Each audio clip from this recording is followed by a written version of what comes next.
با درود به بینندگان خوب تلویزیون کانال یک، اصل پهلوان هستم و دقایق رو با شما بینندگان خوب تلویزیون خواهم بود. با سپاس و تشکر از اینکه الان نشستید و برنامه من رو تماشا میکنید. خب امروز در شهر ما هنوز که بارون میاد و نمیتونیم حرفی هم بزنیم، برای اینکه انقدر منتظر این بارون در لس آنجلس بودیم به علت کمبود آبی که در این قسمت آمریکا هستش و خوشسالی که در سال پیش هم بود به علت کمبود باران. باید خدا رو شکر کنیم که باران میباره و چه بارانی هم میباره در لس آنجلس. البته الان کمتر شده، قراره که فردا هم بباره و بعد هم تموم بشه، البته تا دوشنبه دیگه گویا. ولی به علت موقعیت هایی که در لس آنجلس داره خیلی اشکالات فنی رو به بار میاره و ترسیدن عده‌ای و رانندگی وقتی که دارن رانندگی میکنن هی ترمز میکنن، در نتیجه تصادف‌های زیادی رو شما در خیابون ها میبینید. من دوشنبه که رفته بودم برای مجله رو ببرم، باور کنید نزدیک بود به پست نرسم و باز همه از من شاکی میشن که مجله دیر برسه. 7 تا ماشین با هم تصادف کرده بودن و تمام خیابون ها رو بسته بودن و خلاصه داستانی بود. و این چون بارون نمیاد و همه این لیزی زمین ها و مشکلات دیگری که هست باعث تصادف های متعددی چه در فریوی ها و چه در خیابون های داخل لس آنجلس به وجود میاره. این هم خبر لس آنجلسی ما بود که خوشحالیم که بالاخره برکتی است و بارانی میبارد. به برنامه‌مون میرسیم، به مجله فردوسی امروز میرسیم. مجله فردوسی امروز که رو جلدش متفاوت از هفته های پیش هستش و در شماره که شماره 235 فردوسی امروز در جستجوی عدالت اجتماعی گم شده. و میدونید که در همین جا من یک اشاره‌ای بکنم به رو جلد که خب اتفاقی است که در آمریکا افتاده در این چند روزی که البته چند روز که بیشتره، مایکل براون و اتفاقی که در افتاده و یک پلیسی که یک جوانی رو کشته.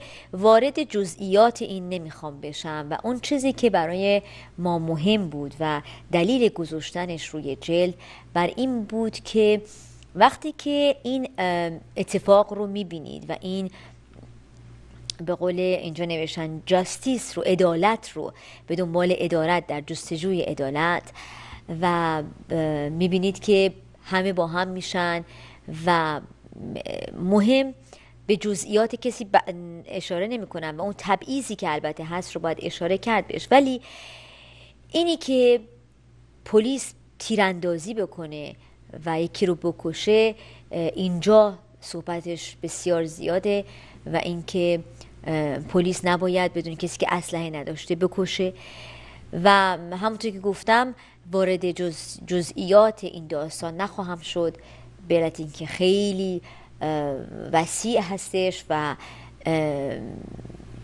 البته بالا و پایین داره و مسائل دیگری رو با خودش میاره و باز هم اشاره میکنم به اون چیزی که برای ما مهم بود و برای اینکه روی جلد گذاشتیم، این با هم بودن و اینکه میبینید یک نفر رو میکشن، به ناحق میکشنش و مردم در همه گوشه و کنار دنیا با هم یکی میشن. البته خرابکاری های بسیاری هم کردن و از این موقعیت خیلی هم سوء استفاده کردن، ولی آنچه که در اشل بالاتر مهم هستش اینی که همه در همه شهر در گوشه و کنار آمریکا همه با هم یکی شدن و برای اینکه به این داستان رسیدگی بشه و این عدالت برقرار بشه شعار دادن، دست به تظاهرات زدن و بچه ها اومدن بیرون، مادر پدرها و همه در کنار هم بودن و این رو میبره ما رو به سالهایی که در ایران هم این اتفاق افتاد ولی متاسفانه خاموش شد و اتفاقا در همین که در جستجوی عدالت اجتماعی گم شده آقای پهلوان در مورد این مسئله می نویسند که با اینکه در نهایت عدالت مردم آمریکا یک هموطن سیاه پوست خود را به شایستگی در مقام رئیس جمهوری آمریکا نشانده و دوره و 2 دوره فرصت نیز به او داده اند، ولی از آنچه در یک شهر کوچک آمریکا گذشت و پیامدهای آن پیداست که هنوز ریشه تعصب و تبعیض نژادی و خشونت در جامعه آمریکا همچنان باقی است که ریشه آن در چگونگی سیستم سرمایه‌داری است. در ادامه می نویسند که از آنجا که ما ایرانی ها همیشه دنبال کاسه زیر نیم کاسه هستیم، اگر پرزیدنت حسین اوباما را هم زیر آینه و قرآن توطئه نگذاریم، حسابمان سرراست نمی شود. گرچه بابت اوباما با اونایی نباما و سیاست خارجی حزب دموکراتیکش در ایران از او دلخوریم، ولی دستک و دنبکی که رقبای حزب جمهوری خواه برایش تا به حال ترتیب داده اند نمیتواند بیشیله پیله و خودجوش باشد که حریفان برای انتخابات آینده انگشتی نرسانده باشند تا انبوه سیاه پوستان راحتی از پرزیدنت همرنگشان از مبارزه برای احقاق حقوق همچنان پایمال شدهشان ناامید سازند، چه برسد بخواهند به حزب پرزیدنت هم رأی بدهند. و مطلبی است که در این شماره مجله فردوسی هستش و مطالب دیگری که از ایشون به آقای پهلوان نوشته در قسمت خالی نبودن عریضه، و همینطور آقای همایون کودتای فردا از مجله نیوزویک و مسائل دیگری که درش صحبت شده، و آقای سعید نقیبزاده نائینی مطلبی از سوئیس، آقای علیرضا میبودی شعر زیبای آن کلید معمایی، و در صفحه چهره ها و اندیشه ها آقای رضا علی جانی، علی کشتگر، محمد جواد اکبرین و همینطور ارژنگ بامشاد مطالبشون به این هفته به چاپ رسیده. مطلبی خواندنی از شکوه میرزادگی، نویسنده و پژوهشگر که بخشی از مقاله ایشون هستش، و همینطور جا داره از مطلبی که آقای دکتر صدرالدین الهی نوشتند در مورد آقای دکتر مصباح زاده که امروز میتونیم فکر کنم امروز درصد نه هفته پیش بود، نه که امروز باشه، شب سال دکتر مصباح زاده بود و مردی که بسیار زحمت کشید برای مطبوعات ایران و مطلب بسیار خوبی رو آقای دکتر صدرالدین الهی در مورد ایشون نوشتن، در مورد آقای مصباح زاده نوشتن. دکتر مصباح زاده که واقعا باید از او یاد کرد و اینکه چه کسانی زحمت کشیدن، هر کسی در رشته خودش زحمتی برای مملکتش کشیده و برای مطبوعات کشیده، و که آقای دکتر مصباح زاده هم جزو افرادی است که بسیار زحمت کشید و سالیان سال روزنامه کیهان رو در خارج از کشور به چاپ رسوند، و که همونطور که آدم وقتی که درش هست میبینه چه زحماتی داره و چه سختی هایی داره و واقعا دشواره برای یک نشریه دادن، ولی دکتر مصباح زاده سالیان سال این کارو کرد. واقعا باید قدر شناسی کرد از آقای دکتر مصباح زاده. روح شاد، یادش رو بسیار گرامی می‌دارم. و مطلب آقای داریوش باقری، از اون چه دیده ایم و شنیده ایم و خوانده ایم، مثل همیشه خواندنی. صفحه شعر ما این هفته آقای اسماعیل نوری الله، جهانگیر صداقت نژاد، ژاله اصفهانی، احمد رضا احمدی و فرشته شوره و دیگر عزیزان درش جا دارن. از آقای ناصر شاهین‌پر ضد خاطرات ایشون هستش، و همینطور دکتر صدرالدین الهی قسمت 5 در مورد عارف شاعر ملی که مردم ما با شعر و تنصیف‌هاش، با هنر و آوازش زندگی کرده اند، قسمت 5 رو آقای دکتر صدرالدین الهی نوشتن. و در صفحه زندانیان سیاسی رو از یاد نبریم، از آقای سهیل عربی و خانواده‌اش و آقای حشمت الله تبرزدی و دیگر زندانیان سیاسی یاد کردیم، و همینطور خانم مهدیه گلرو. دکتر ناصر انقطاع در مورد نخستین پرچم ایران چه بود و چه نام داشت. این پیشنهاد میکنم اگر فرزندی دارید، اگر نوه‌ای دارید که در پیش خودتون هستش و مجله رو دارید، حتما این مقاله رو براش بخونید یا حتی براش توضیح بدید که نخستین پرچم ایران چه بود و چه نام داشت. سری مقالاتی آقای دکتر ناصر انقطاعی که در مورد این هفته در مورد پرچم و مسائل دیگری است داره صحبت میکنه و این رو واقعا پیشنهاد میکنم حتی اگر شده کپیش رو بگیرید بهشون بدید. این پرچمی که واقعا بر سر ماست و نخستین پرچم ایرانه، باید بدونیم که چه بوده و چه نام داشته. از آقای دکتر ناصر انقطاع. آقای اردوان مفید، چگونه ایران تماشاخانه شد، قسمت 162 میش هستش و در این هفته از صفحه مراجعت به برزخ و ته خط صفحه جدیدی است که جالبه و خواندنی است. همینطور در چهره های آشنای این هفته در مورد آقای آسمی، محمد آسمی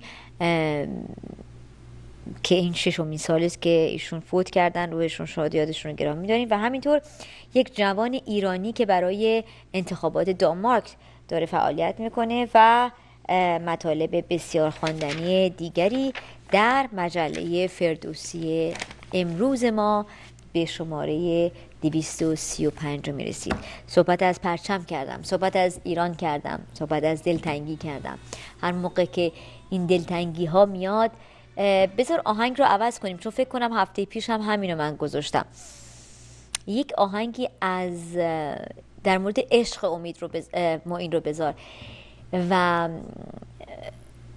ما به من باشه هر دفعه آهنگ معین رو میذارم، ولی فکر کنم اون هفته گذاشتم، ولی بذارید به معین دیگه میذارم. میدونم صداشو دوست دارید، منم صداشو دوست دارم. البته من همه خواننده ها رو دوست دارم، من چه اصیل باشه چه معمولی، چه به این سبک باشه، آروم باشه، شاد باشه، من همه رو دوست دارم و بسیار بهشون احترام میگذارم. البته میدونید که خواننده و صدا همه سلیقه است و هر کسی به یک سلیقه‌ای داره، ولی نه این نیست. یکی از جدیداشه علیرضا جان، یکی اون هفته به من گفته بود که من یه آهنگ تقدیم به همسرم کرده بودم، مال خانم لیلا فروهر برای من ایمیل کرده بود. این آهنگ کلا لیلا فروهر یک سلیقه خوبی داره در آهنگ انتخاب کردن و من خیلی دوست دارم سلیقه لیلا فروهر رو و صداشو خیلی دوست دارم و برای من نوت فرستاده بودن، ایمیل کردن، ازشون سپاسگزار هستم. ولی بالاخره ما یک زمانی از موقعیتمون استفاده میکنیم برای مسائل دیگه. نه آهنگش جدید هستش، آهنگ جدیدی از معین. حالا هر کی هم گذاشتی من فکر میکنم که بد نخواهد بود. در صورت مجله فردوسی امروز رو برگردیم به مجله فردوسی رو شما میتونید از طریق سایت عضو بشید، میتونید به فردوسی امروز .com برید عضو بشید، یا میتونید با تلفن 818 578 54 77 تماس بگیرید و عضو مجله فردوسی امروز بشید، چرا که مجله فردوسی امروز به شما احتیاج داره. چون اون یکی تلویزیونی هست که بغله ما، میتونیم ببینیم اونور چه اتفاقاتی هم میفته و همین من چشم یه موقع میفته اونور و اینکه دارم ببینم که آقای علیرضا ما که حیوانی هم شلوغ کردیم این وسط یه آهنگی رو برام انتخاب کنیم، بریم نگاه کنیم به این آهنگ. هر چه علیرضا انتخاب کرده خیلی هم خوبه، با صدای گرمه معین.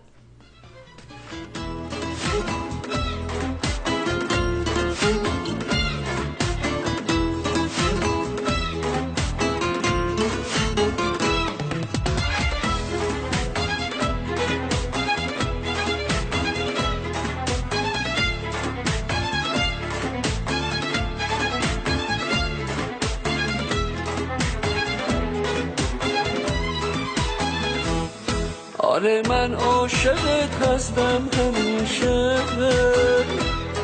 به جز تو کی پناه خونه میشه. دلیل گریه بار من تو بودی، دلیل خنده ها هستی همیشه. تو که تموم دنیامی، تموم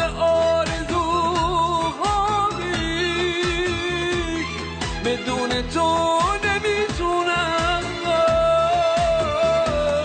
تویی که عشق رو یامی.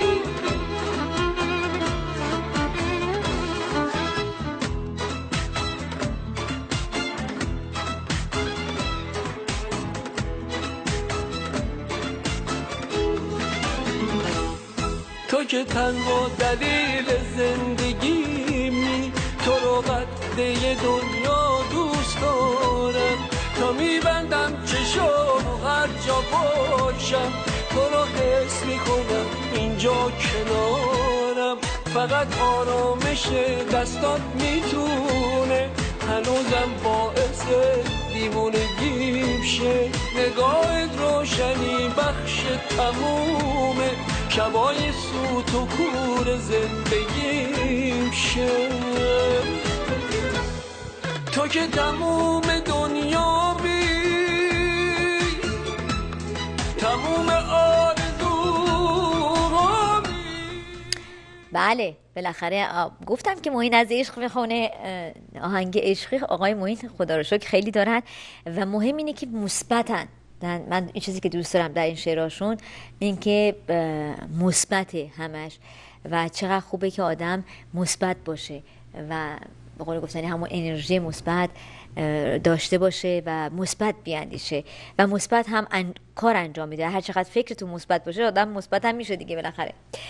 وقتی صحبت از عشق میکردیم، دلیلی که من این برنامه رو دارم از عشق و دوست داشتن و حالا میبینید از ازدواجم صحبت میکنم،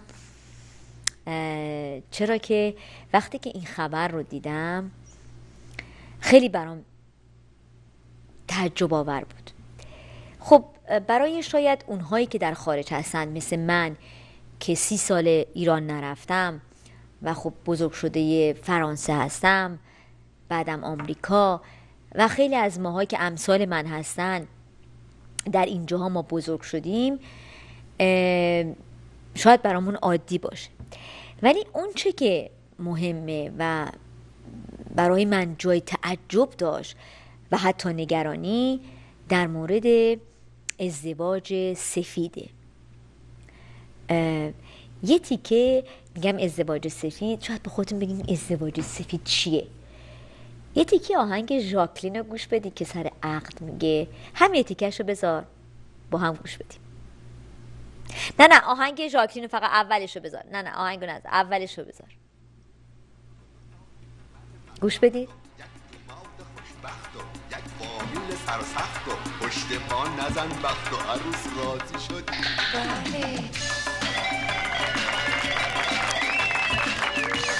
بله ازدواج که ازدواج سفید امروز نام داره، ازدواجی که دختر و پسر با هم زندگی میکنن در ایران. اینی که بهتون میگم در ایرانه، از خودم هم در نمیارم، حالا براتون میخونم از کجا. و اون ابهت، اهمیت و اینی که ازدواج کردن و اینکه خب نامزدی بگیرن، بعد عروسی بگیرن، مراسمی رو طی می‌کردن، خانواده‌ها با هم آشنا می‌شدن، خرید عروسی می‌کردن، انگشتر بخرن و مسائل دیگری که با خودش میاره. در ایران مقامات جمهوری اسلامی شدیداً نگران گسترش ازدواج سفید هستند. مشاور فرهنگی رئیس جمهور ایران به گسترش ازدواج سفید در ایران ابراز نگرانی کرده و رئیس دفتر رهبر جمهوری اسلامی رو هم موجب ناراحتی کرده و گفته که نابودی نسل حلال میخواند و یک مقام مسئول امور جوانان میگوید چنین پدیده‌ای در ایران وجود نداره. یعنی سازمان جوانان میگه که همچین چیزی وجود نداره.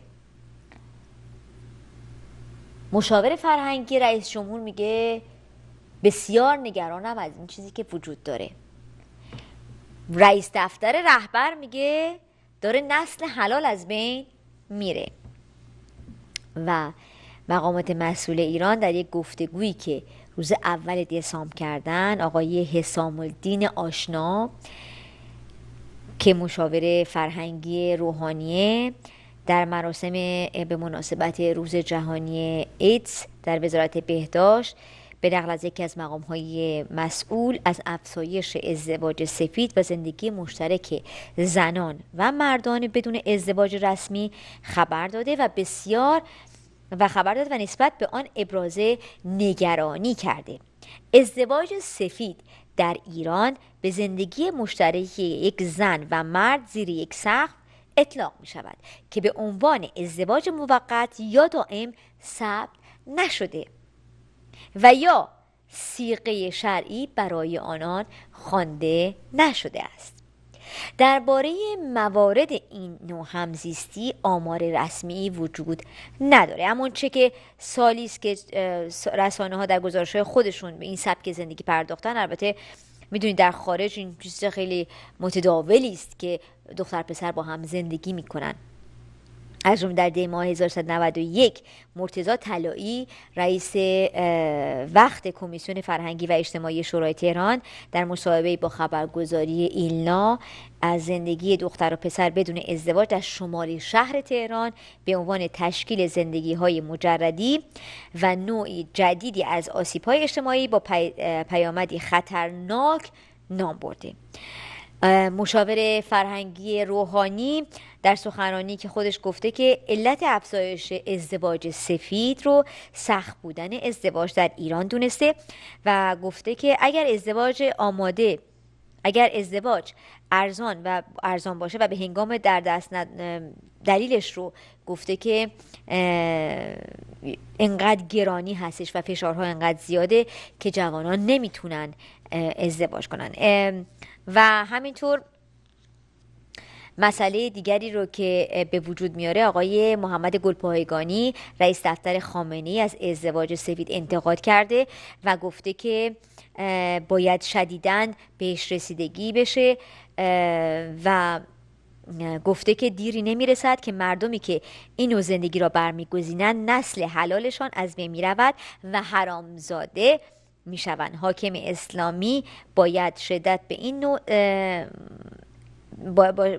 با شدت با این نوع زندگی مقابله کند. و البته ناگفته نماند، همونطور که گفتم، محمد گلزاری معاون امور جوانان وزارت ورزش و جوانان روز دوشنبه گفته که در یک مصاحبه گفته که ازدواج سفید اصلا وجود نداره و تایید نمیکنه.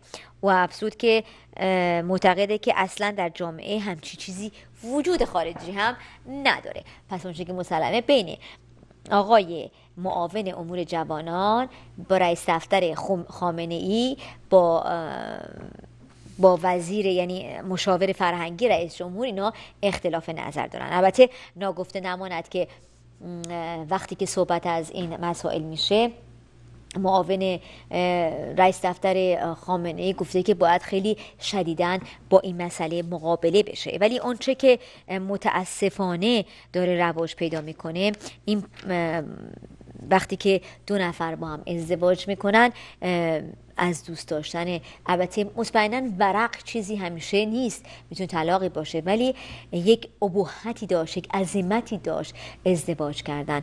و من داشتم یک فیلمی رو میدیدم، بگذارید تیکه از این فیلم رو نگاه کنیم با صدای ژاکلین. یک فیلمی از ما یوتیوب پیدا کردیم چون این ویدیو نداره، ولی دوست داشتم که از اولش اگه با آهنگ رو بذاری، دوشیزه محترمه، همه اینها خودش جالبه. من یادم میاد وقتی که عروسی داشتم میکردم حدود 13-14 سال پیش، خب من خیلی یادم نمیاد که عروسی چجوریه و از اونجایی که خب ما مسلمان هستیم و اون صیغه عقد رو باید بخونن، من نمیدونستم که باید چجوری اولش میخونن و بعد هی به سعید همسرم میگفتم بگو بله یا دو بره باید میخون. من اصلا یعنی دقیقا نمیدونستم، فقط دوست داشتم که این عربیش رو واسه من بخونن و اون حالت صیغه رو که نمیدونم حالا اولش میخونن چه. من خیلی دوست داشتم، تو همیشه تو عروسی‌ها دیده بودم و همیشه گفتم چرا نمیخونه این یه تیکه رو، من بگم بله. و همسرم اون موقع من میگفت صبر کن چقدر عجله داری، حالا سر عقد نشستیم. و یکی از خاطرات خوشیه که من از عقدم دارم که با صدای گرم آقای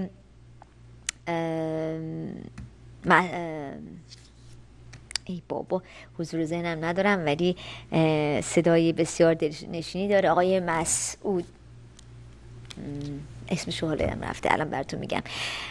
عقد من، ایشون من رو عقد کردن. ولی حالا بریم نگاه کنیم به این تیکه، چون نمیدونم اسمشون یک دفعه از ذهن من پرید. ولی اون چه که مسلمه ازدواج چیز خوبیست، خوبش خوبه البته. و این متاسف شدم از این که در ایران همچین ازدواجی داره گسترش پیدا میکنه، ازدواج سفید. نگاه کنیم به این تیکه، برمیگردیم با شما. این چند قلمه نگی مهر یک کمه دوشیزه محترمه بگو فقط یک کلمه انکخت و وزن وشت و دو دست رخت و دو تا تخت و دو تا گیبر مدبخت و یک دوماد خوشبخت و یک فامیل سرسخت و پشت پا نزن بخت و عروس راضی شدی. بله.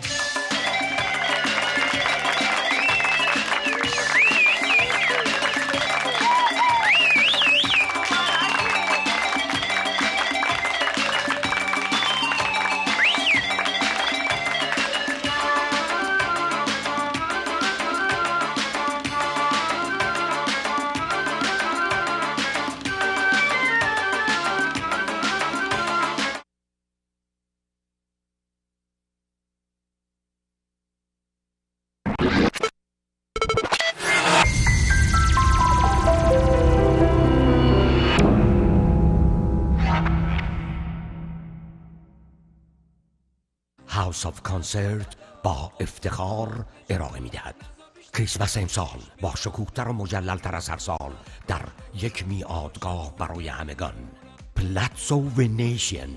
امسال استثنای موسیقی ایران معین. ترکم نکن من بی تو بیمارم. معین برای نخستین بار با ارکستر بزرگ شبی خاطر انگیز را به شما هدیه می کنند. درد و بلا قصه خاک بجونم نزا بیشتر از این چشم برات بمونم. پرآوازه ترین هنرمند برجسته ایران شادمهر. این روزگار بد کرده با قلبم. شادمهر عقیلی با اجرایی بی‌نظیر برای شما. حالم عوض میشه حرف تو که باشه. معین و شادمهر عقیلی، ارائه‌ای از هاوس آف کانسرت. هر هفته هزاران ایرانی در سراسر جهان همزمان با انتشار فردوسی امروز آن را مطالعه می کنند. شما چطور؟ فردوسی امروز را در ferdosiemroz.com مطالعه بفرمایید. اشتها عامل پرخوری است و پرخوری عامل چاقی و افزایش ذخیره‌های چربی در تمام بدن، به ویژه اطراف شکم و باسن. بیتی آیلین یک مکمل دارویی معجزه‌گر در کنترل و کاستن از اشتها. بیتی آیلین عامل افزایش سوخت و ساز بدن. بیتی آیلین عامل کنترل و کاستن از وزن شما بدون عوارض منفی جانبی. بیتی آیلین یک مکمل دارویی معجزه‌آسا توصیه شده از سوی مراکز بهداشتی و درمانی معتبر آمریکا. بیتی آیلین.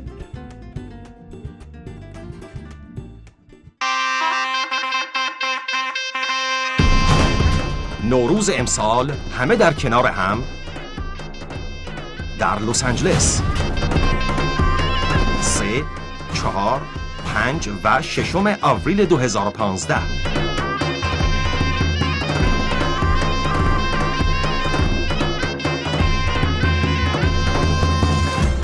چهار روز و 3 شب.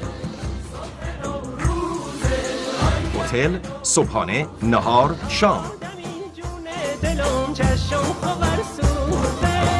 گردش شهری و بازدید از دیدنی‌های لس آنجلس. تور یونیورسال استودیو.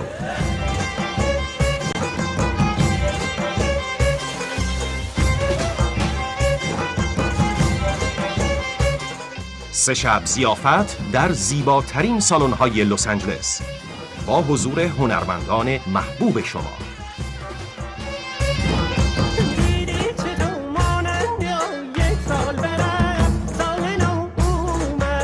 برای اطلاعات بیشتر و رزرو جا با شماره 818 882 8300 همکنون تماس بگیرید.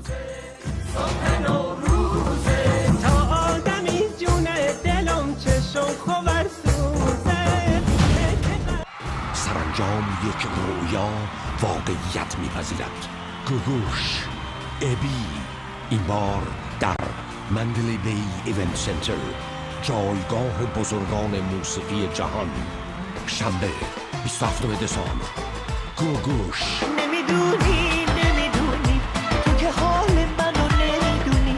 ابی اون دوتا مست چشات منو خوابم میکنه. و این بار لاس وگاس در آستانه سال 2015 شاهد یک رویداد بی‌نظیر خواهد بود. 3 نسل، 2 اسطوره، یک صحنه. گوگوش ابی در مندلی دی ایونت سنتر، شنبه 27 دسامبر. برای تهیه بلیط با تلفن 510 490 6463 یا ticketmaster.com و persiantix.com تماس بگیرید.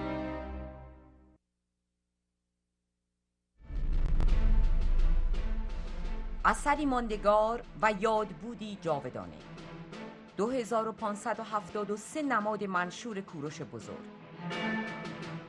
اولین منشور حقوق بشر، سندی پر افتخار برای جامعه بشری. پژوهشکده تاریخ معاصر ایران با نهایت افتخار توزیع 2573 لوح کوروش را به نام 2573 تن در سراسر جهان آغاز کرد. منشور کوروش بزرگ همراه با گواهی اعتبار این لوحه بر اساس ابعاد واقعی منشور اصلی ساخته شده است. 2573 لوح کوروش یادگاری جاویدان و میراثی ارزنده. جهت کسب اطلاعات بیشتر و ثبت نام با شماره 818 882 8300 همکنون تماس بگیرید.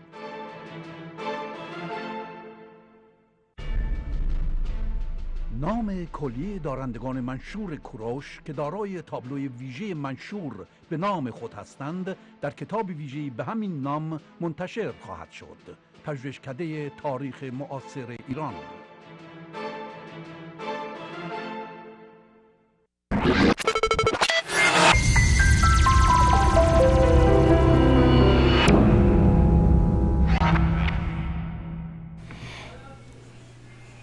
بله، با معذرت‌خواهی از آقای مسعود صدر، من دقیقه پیش اسم فراموش کردم، پدر به من رسوندن.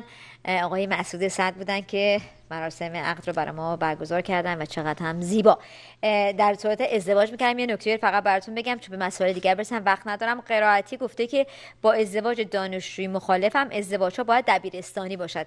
مگه زمان داره؟ نه، شما اگه توی دانشگاه باشید ازدواج نکنید، وقتی که دبیرستان بودید ازدواج کنید. بعدم چند وقت دیگه میگه راهنمایی بهتره، چون که بهتره که مثلا راهنمایی اگه به اینا باشه دبستانم اوکیه. ولی حجت الاسلام محسن قرائتی اینو گفته که باید در مورد ازدواج گفته و با این سبکی که اینها به وجود آوردن این ازدواج سفید هم یکی از برکت‌های آقای جمهوری اسلامی است. به ادامه برنامه می‌پردازیم. همونطور که در این هفته خبرها رو دیدید و در مورد آقای نوریزاد دیدید که آقای نوریزاد یک نمایشگاه داشتن به مدت 7 روز یا 10 روز این نمایشگاه ادامه پیدا کرده بود و در این برنامه آقای نوریزاد که فیلمساز هستن، روزنامه نگار هستن و در هفتمین روزش که همونطور که گفتم هفتمین روزش که نمایشگاهشون بود، آقای امیر انتظام آمدن و همینطور آقای دکتر ملکی و مادر آقای سعید زینالی، خانم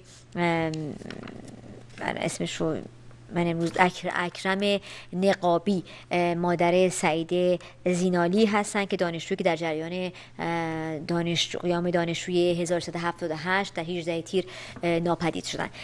در این مراسم که آقای امیر انتظام با ویلچر آمده بودن، وقتی که آقای امیر انتظام و آقای ملکی میبینن همدیگه رو بغل میکنن و گریه میکنن. در همین مصاحبه آقای امیر انتظام مصاحبهش رو دیدی در برنامه آقای همایون، ولی آقای دکتر ملکی که درودی میفرستن با آقای دکتر ملکی که همه با او آشنا هستید، که از فعالان شناخته شده حقوق بشری است و رئیس دانشگاه بوده. بعد از انقلاب یکی از چهره‌های سرشناسی که در این روزه به نمایشگاه آمده بود، آقای دکتر ملکی یک نامه خیلی مفصلی چندی پیش نوشتن که من نامه رو براتون خوندم و بسیار این نامه تکان دهنده بود، به رهبر بود و اینکه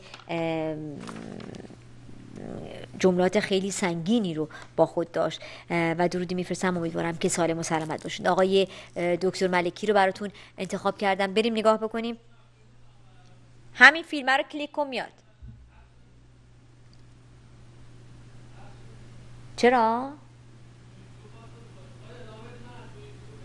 برش آره. میخوای برو تو فیسبوک من دوباره، اگر در صورت اگر که باز هم حالا سعی میکنه که فیلمو براتون بگذارم که صدای خود او باشه. آقای دکتر ملکی در سخنرانیشون در همین صحبت کوتاهی که میکنن یه تیکه‌ای رو میگن که به خداوندی خدا، به شرف، به انسانیت، به آزادی، ما در این مملکت در دهه 60 و بعد از آن چیزهایی در زندانها دیدیم، اعمالی از این حکومت دیدیم که داعش باید در مقابلش لنگ بیاندازد. و همینطور در مورد نکته‌ای رو بسیار جالبی رو که ایشون میگن در صحبتاشون، میگن که کسانی در آن دادگاه، صحبت از آقای امیر انتظام میکنن که در اولش البته میگن که این مرد بزرگ را به هدف اینکه با خیال خود تحقیرش کنن وادار کردن تا راهروهای 800 متری رو بشوره و همچنین ایشون میگن که کسانی در آن دادگاه قضایی ایشان را محاکمه کردند که بعدها نام خود را اصلاحاتی گذاشتند و آن بلاها را بر سرشان آوردند. و در آخر آقای دکتر ملکی میگن جوانان ما ترس را از خودشان کنار بگذارند. بدانید که ظلم پایدار نیست و ظالم روزی به سزای اعمال خودش میرسد. بسیار حرفای کوبنده‌ای رو آقای مثل همیشه آقای ملکی زده و واقعا درودی میفرستم به این مرد که این چنین شجاعانه حرف میزنه و بدون ترس. و نکته جالبی رو که در همین فیلم اگر بشه، هنوز نمیتونن، انگار نشد هنوز علیرضا. بله. و همینطور خانم اکرم نقابی، نه این مال آقای امیر انتظامه که دیدیم. بله. حالا من ادامه میدم. خانم اکرم نقابی مادر سعید زینالی، همونطور گفتم دانشجویی که در جریان قیام دانشجویی 1378 در 18 تیر ماه توسط ماموران وزارت اطلاعات جمهوری اسلامی دستگیر شد و حتی میدونید که 15 ساله که این مادر دنبال فرزندش میگرده که بتونه فرزندش رو پیدا کنه و هیچ خبری از او در دسترس نیست. از این زندان به اون زندان میره، از این سازمان به اون سازمان میره و چندی پیش به این مادر اعلام کردن که فرزندت رو همون روزهای اول زیر شکنجه به بیمارستان قمر بنی هاشم منتقل کردند و در اونجا کشته شده و بعد از اون هم توسط سپاه در محلی نامعلوم دفنش کردن. واقعا دردناکه از اینکه یه همچین بلایی سر مردم ما میارن و میبینیم که به قول گفتن آقای دکتر ملکی اینها نه تنها دستی کمی از داعش ندارن بلکه بدتر از داعشی ها هستن. وقتی که امروز و دیروز داشتیم صحبت میکردیم بیش از 18 نفر رو در اعدام کردن. و جالب اینجاست که برای من آقای روحانی گفتن که دوران افراد و فضای امنیتی تمام شده. آقای روحانی فکر کنم با دسته کورا طرفه و اینکه اعلام کرده که دیگه این فضا تموم شده، فضای امنیتی تموم شده، همه چی داره دیگه به خوبی میره و امیدوارم که باز همه گول این نخورن. این گولیست که این همیشه زده و متاسفانه همیشه این چنین بوده و باز هم روحانی وقاحتش مثل خودشونه، مثل همین آخوندها هستش و در همین هفته صحبت از آخوند کردیم. البته باید حرف آقای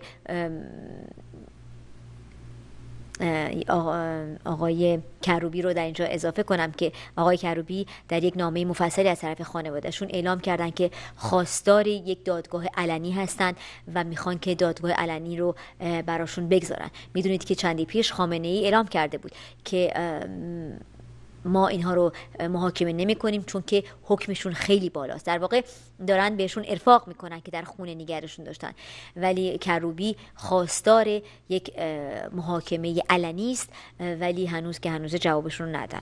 به ادامه برنامه ارادی نداره عزیزم، بعدن اگر شد در قسمت دیگه من خواهم گذاشت.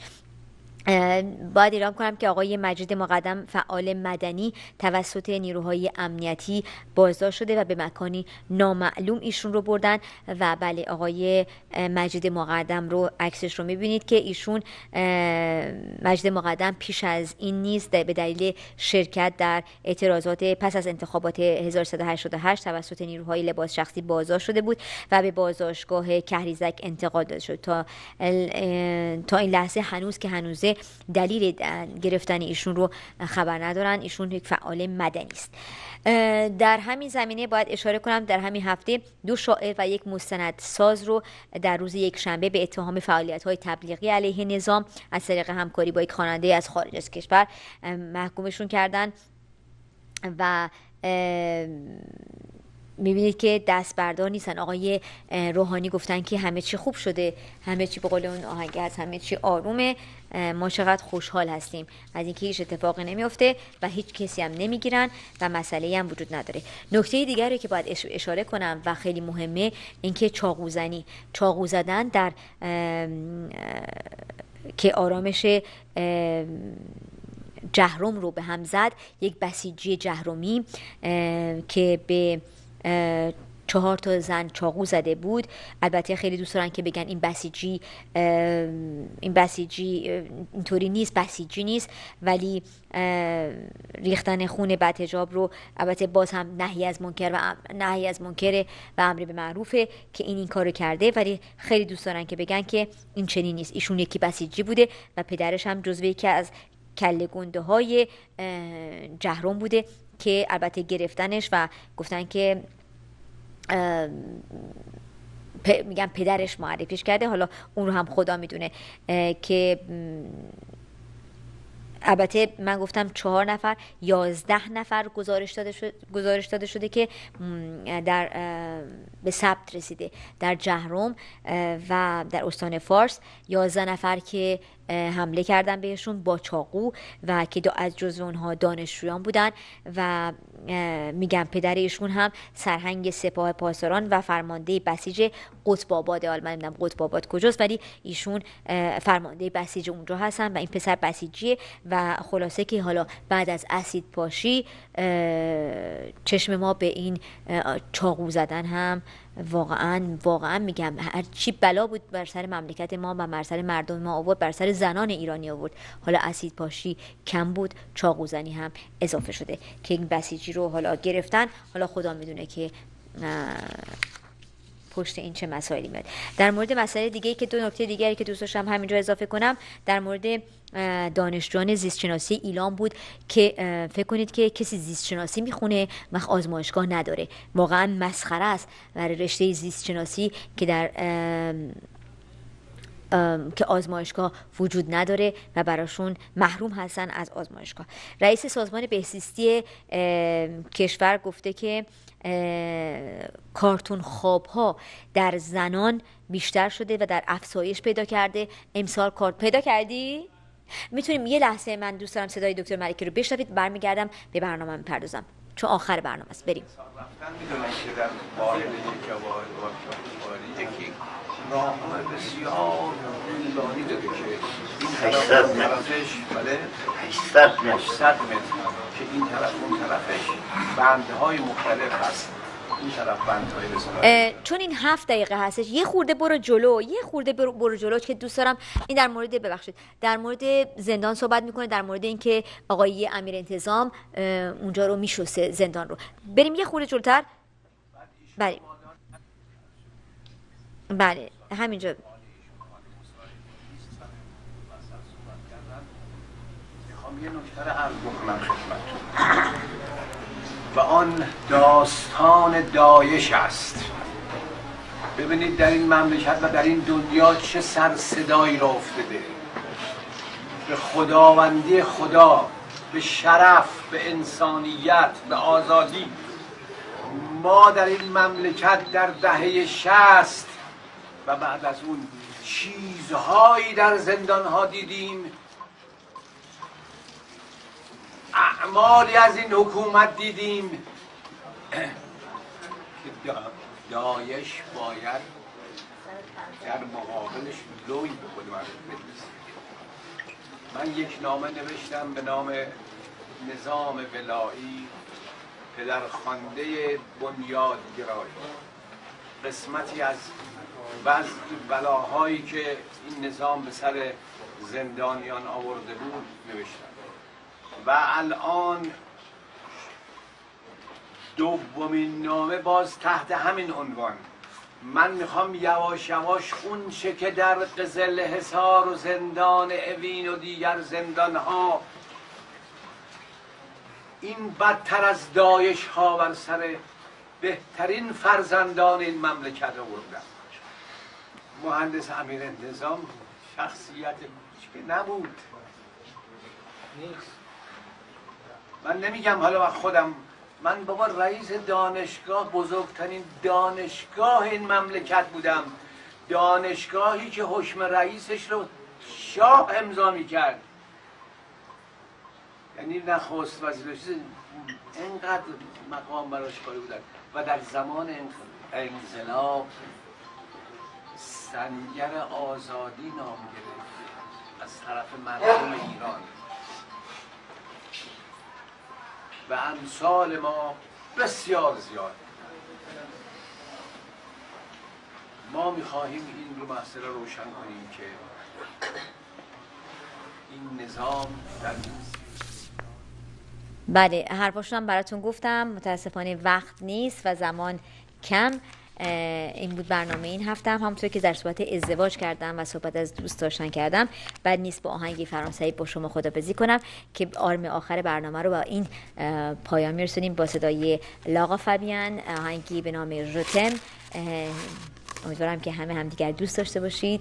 ازدواج هم خوبه، نه ازدواج از نوع سفیدش. تا برنامه دیگر، ساعت دیگر، خدا نگهدار.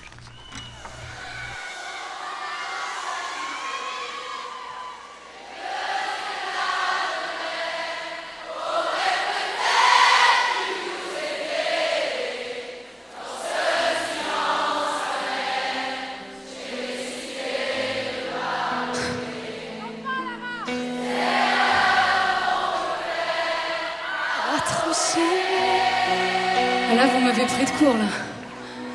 D'accord, petite fille, en moi, souvent te recommander, presque comme une mère, tu me bordais, me protégeais. Je t'ai volé ce sang qu'on n'aurait pas dû partager. À bout de mon rêve, je vais crier. Je t'aime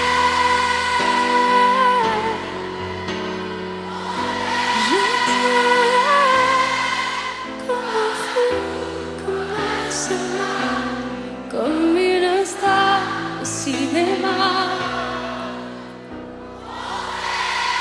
Je t'aime.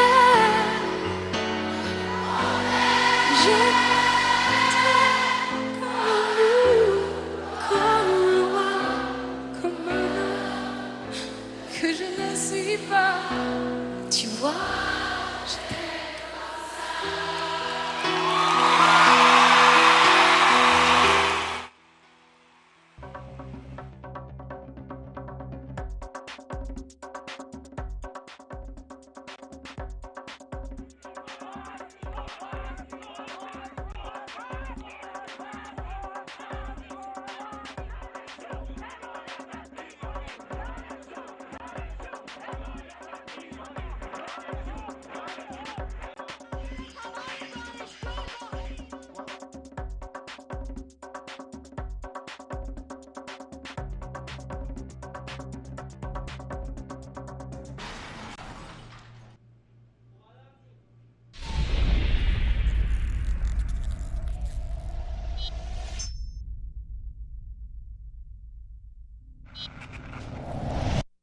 هاوس آف کانسرت با افتخار ارائه می‌دهد کریسمس امسال